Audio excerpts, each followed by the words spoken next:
but let's define what storytelling is. Teresa, tell me what's different about storytelling and maybe reading a book. What is different? If you tell a story, you are using your voice a lot more and expression and your hands and things, whereas a book you may just be pointing to the pages. Okay, all right. Melanie, any ideas of why storytelling is different? Why are we even talking about it? Seems like storytelling's a little bit harder. I think that's because it involves more creativity and more coming up with things yourself, not just relying on a book. Okay, that is a very good idea. It is a little bit harder, and that's one thing I want you to remember is storytelling, you have to practice. It's not something that you can just do automatically. It's something that you need to actually take some time to practice. Okay, what about you? What do you think? Why do you think storytelling is different, or why we're even talking about it?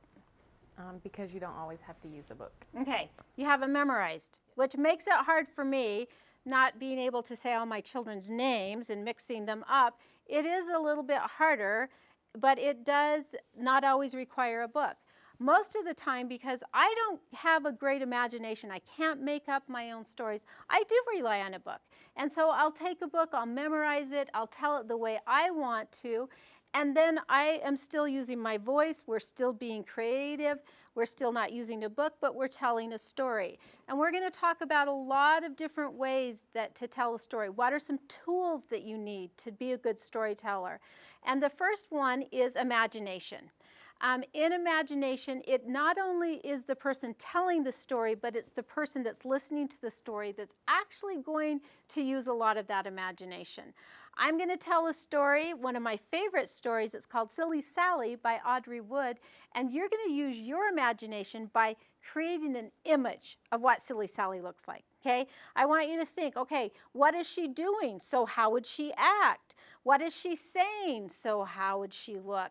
Those kind of things make up a person. And I want you to create that in your mind as I tell you Silly Sally. Now, in the book, it doesn't have the sing-songy like I do, but to help me remember it, I do it sort of sing-songy so I know what comes next, what's the end, what's the beginning, what's the middle. So here we go. Silly Sally went to town walking backwards, upside down. On the way she met a dog. Silly dog, they played leapfrog. Silly Sally went to town leaping backwards, upside down. On the way she met a pig. Silly pig, they danced the jig. Silly Sally went to town dancing backwards, upside down. On the way they met a loon. What's a loon, Rachel? It's like a duck. A silly duck, silly loon, they played a tune. Now this silly loon actually had a flute. Imagine that. So I want you to get a flute out, and when I say that part, I want you to do toot, toot, toot, toot, toot for me, okay? Silly Sally went to town, dancing backwards, upside down. On the way they met a loon, silly loon, they played a tune. Toot, toot, toot, toot, toot, very good. Silly Sally went to town, singing backwards, upside down. On the way they met a sheep. Oh, this is something we all want to do.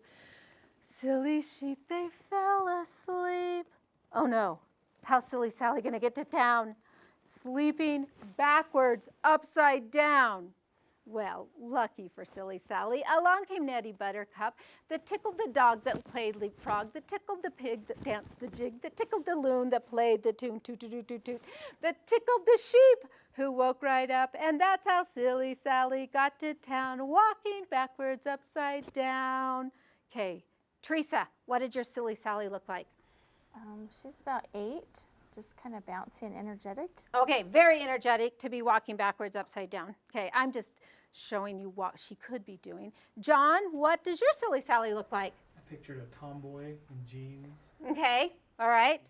Yeah, because walking upside down, you know, you don't want to wear a big dress, but, you know, I want to show you a picture of Silly Sally. She actually does have a dress. Lots of ruffles under this dress. Anybody picture her hair, anything like this? Okay, sort of messy, crazy.